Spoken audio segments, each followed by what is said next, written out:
नमस्ते दोस्तों, आज आप सबके सामने एक चौथे गीत लेके आए हैं जो माघ चौथ को व्रत रहते हैं लोग।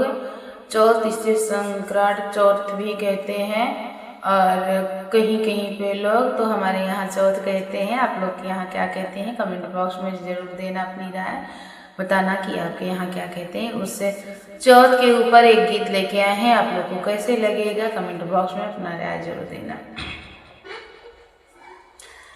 चढ़े